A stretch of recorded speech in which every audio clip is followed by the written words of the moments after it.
Amigas e amigos, uma boa técnica para a gente compreender a profundidade da política e da ideologia da direita é fazer a leitura das suas proclamações em sentido contrário. Ou seja, eles dizem uma coisa para fazer exatamente outra. Faz parte aí da sua política da mentira, porque se eles dissessem a verdade, certamente não haveria a menor possibilidade deles levarem esta política adiante, essa ideologia adiante. O Henry Ford já dizia no começo do século XX que se a população tivesse consciência de como funciona o sistema financeiro, haveria uma revolução antes de amanhã cedinho. Certamente, se a população soubesse o significado dessa PEC 241, por exemplo, haveria sim uma revolução antes de amanhã cedinho. Porque a PEC da desigualdade, a PEC da maldade, né, a PEC do neoliberalismo, é a essência da ponte para o futuro, o programa do golpe do Michel Temer, que eu já falei dele aqui. Já escrevi um artigo destrinchando o seu sentido, linha por linha, está publicado na revista Princípios.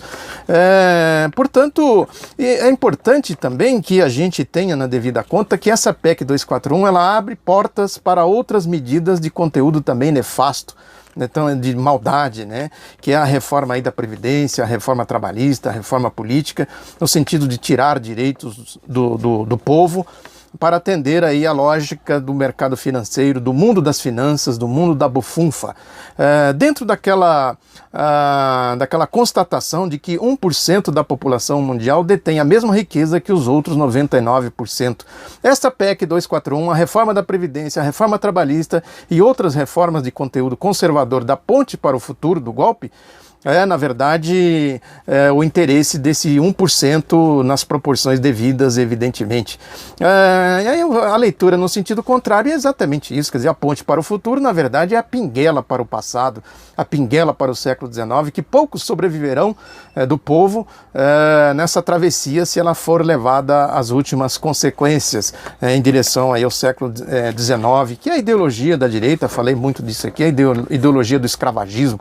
O povo é escravo e acabou, né? Para eles não tem mediação. Aí vem com essa história de conter a voracidade do Estado. Conter a voracidade do Estado significa reduzir investimentos em saúde, em educação, em infraestrutura, coisas que atendem à necessidade do povo, para deixar o caminho aberto para a voracidade dos ataques aí do mundo financeiro, do mundo das finanças. É o caso da dívida pública. A Folha, por exemplo, traz um editorial hoje dizendo que essa dívida atingiu um patamar muito alto para o nível da renda do Brasil. E diz ainda a Folha que como ela está, a dívida pública, está em trajetória explosiva.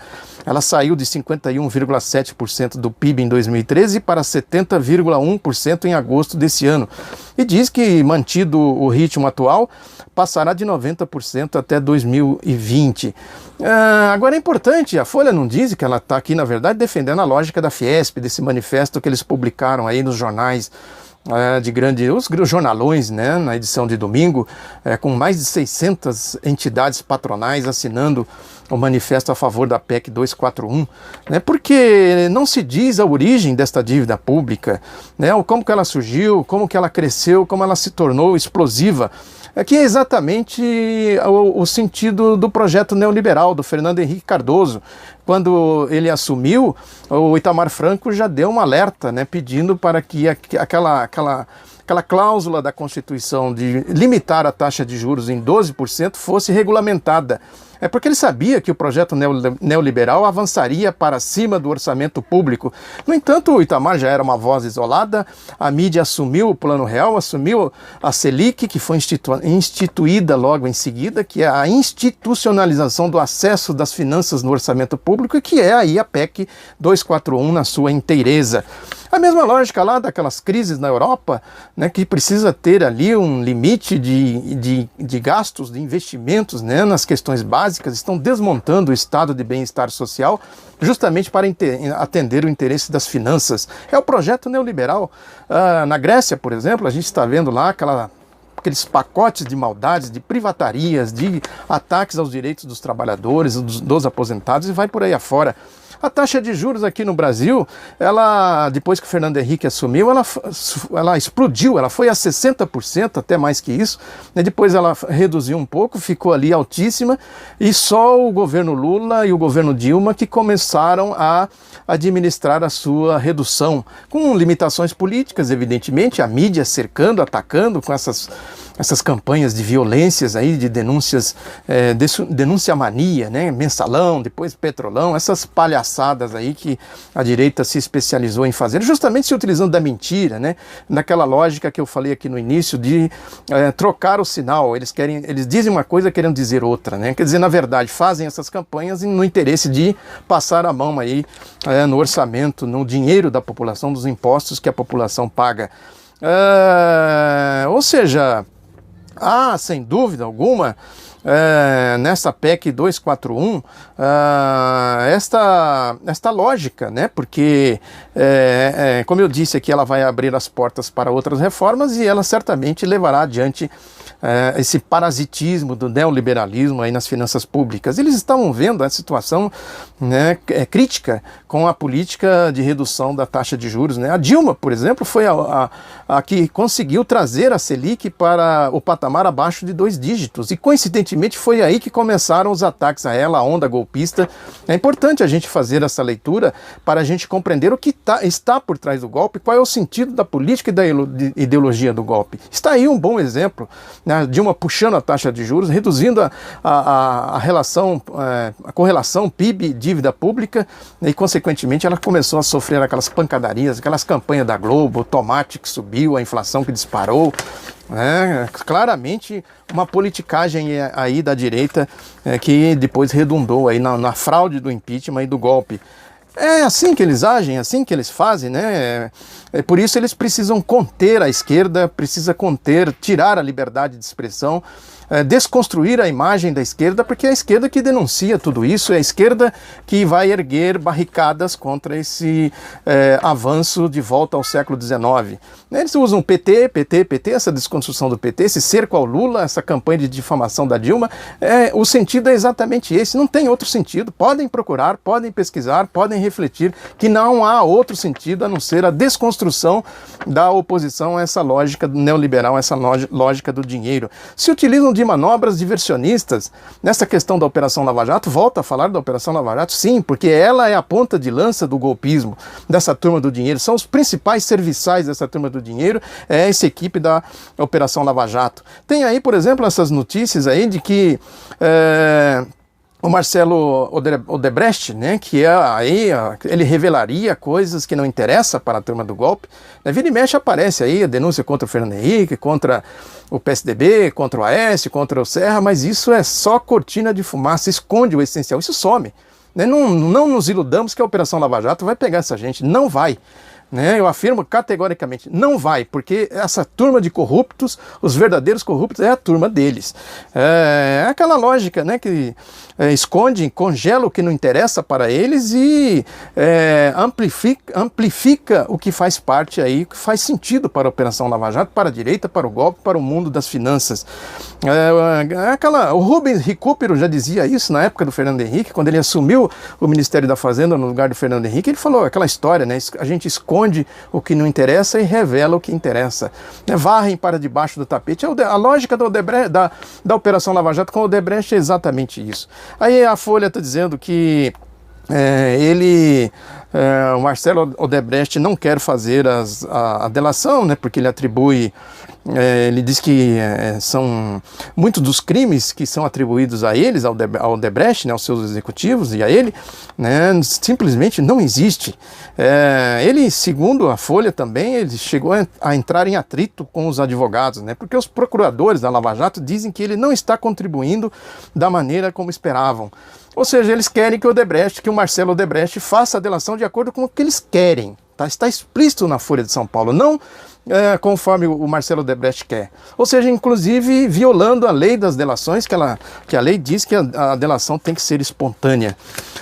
E aí, um outro exemplo nesse sentido é esta entrevista que o delegado Márcio Anselmo, né, deu aí à Folha de São Paulo, né, uma entrevista longa, né, que ele fala coisas realmente absurdas, né. É importante lembrar quem é esse delegado. Esse delegado, junto com outro delegado, que é o chefe dos delegados da Lava Jato, o Igor, né, e uma outra delegada, que me foge o nome dela agora, né, participam de um grupo aí no Facebook, na internet, no Twitter e tal, com xingamentos de baixo nível na presidenta Dilma Rousseff, fazendo campanhas abertas para o Aécio Neves, né? E ele produziu o relatório da Polícia Federal sobre o qual o Deltan Dallagnol se baseou para fazer aquela pirotecnia daquelas denúncias contra o ex-presidente Lula. E ele fala verdadeiros absurdos, né? Que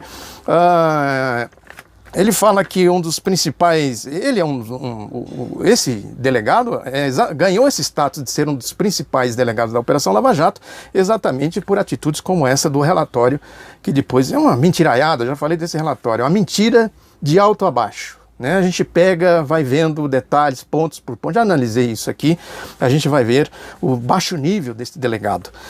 E aí ele diz aí na entrevista da Folha que ninguém vai assinar um recibo da corrupção.